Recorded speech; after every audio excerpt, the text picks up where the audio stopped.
Hi friends, ഇന്ന് നമ്മൾക്ക് ചാർഗാഫ് റൂളുമായി ബന്ധപ്പെട്ടിട്ട് ഒരു പ്രോബ്ലം നോക്കാം. മത്സര പരീക്ഷകളിൽ അധികം ചോദിച്ച് കണ്ടിട്ടുള്ള ഒരു തരം ക്വസ്റ്റ്യൻ. നെറ്റ് എക്സാം സെറ്റിനായാലും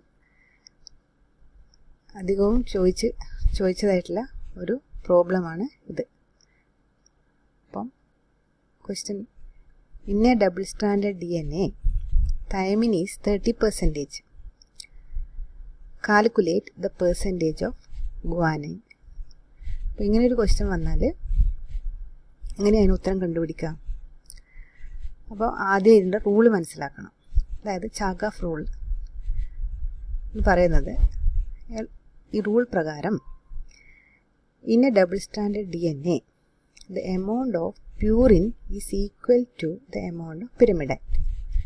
അതായത് പ്യൂരിൻസിൻ്റെ എമൗണ്ട് തുല്യമാണ് പിരിമിഡിൻ്റെ എമൗണ്ടും. എന്ന് പറയുന്നത് ഇന്ന് double standard D N A the amount of purine is equal to the amount of pyrimidine. പിന്നെ രണ്ടാമത്തെ റൂൾ എന്ന് പറയുന്നത് വെച്ചാൽ adenine plus guanine by thymine plus cytosine is always equal to 1. ഈ രണ്ട് റൂളും മനസ്സിലാക്കി കഴിഞ്ഞാൽ നിങ്ങൾക്ക് ഈ പ്രോബ്ലം, ഇങ്ങനെയുള്ള ഏത് പ്രോബ്ലവും ഈസി ആയിട്ട് ചെയ്യാൻ പറ്റും. ഞാനൊരു എക്സാമ്പിൾ പറയാം. ഫോർ എക്സാമ്പിൾ, ഇപ്പം 10 pairs ഓഫ് പ്യൂരിൻ ആണെങ്കിൽ എത്ര പെയർ ഉണ്ടാവും പിരമിഡൈനും? Pyrimidine will be 10 pairs. 10 pairs of purine is equal to 10 pairs of pyrimidine. അതായത്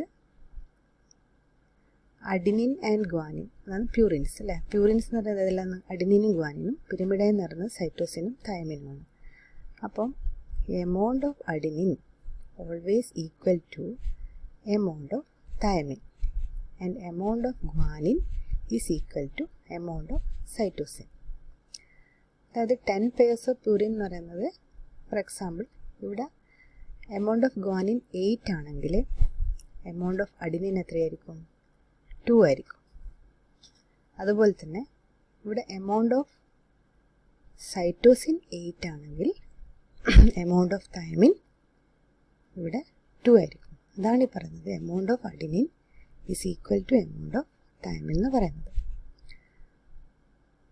അപ്പം ഈ ക്വസ്റ്റ്യൻ നോക്കിയിട്ട് നമുക്കിവിടെ ക്വസ്റ്റ്യനിൽ തൈമിൻ 30% ആണ്. അപ്പോൾ തൈമിൻ 30% എന്ന് പറയുമ്പം ടോട്ടൽ ബേസ് പെയർസ് എത്രയായിരിക്കും? ടോട്ടൽ ബേസ് പെയർ 100% ആണെങ്കിൽ, അപ്പോൾ തൈമിൻ 30% ആണെങ്കിൽ നമുക്കറിയാം അഡിനിൻ വിൽ ബി 30%. ഓക്കെ, അപ്പം അഡിനിൻ പ്ലസ് തൈമിൻ എത്രയാണ്? 60% ആയി അല്ലേ. അപ്പോൾ അഡിനിൻ പ്ലസ് തൈമിൻ എന്ന് പറയുന്നത് 60% ആണെങ്കിൽ 100 - 60 40 കിട്ടും. അപ്പോൾ ചിലവർ ഈ 40 ആൻസറിൽ എഴുതാൻ ചാൻസ് ഉണ്ട്. അപ്പോൾ 40 അങ്ങനെ ആൻസറിൽ എഴുതാൻ പാടില്ല. അപ്പോൾ 40 എന്ന് പറയുന്നത് ഗ്വാനിൻ 20%ഉം സൈറ്റോസിൻ 20%ഉമാണ്. ഇങ്ങനെയാണ് ഇത്തരത്തിലുള്ള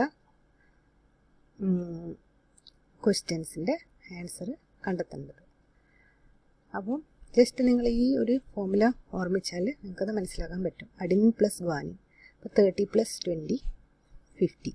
തൈമിൻ പ്ലസ് സൈറ്റോസിൻ മീൻസ് 30 + 20 50. അപ്പോൾ 50/50 മീൻസ് ഈസ് ഈക്വൽ ടു 1. എല്ലാവർക്കും ഇത്തരത്തിലുള്ള പ്രോബ്ലംസിന് ചെയ്യാൻ പറ്റുമെന്ന് വിശ്വസിക്കുന്നു. വീഡിയോ ഇഷ്ടപ്പെട്ടാൽ ലൈക്ക് ചെയ്യുക, ഷെയർ ചെയ്യുക, അതുപോലെ തന്നെ സബ്സ്ക്രൈബ് ചെയ്യുക.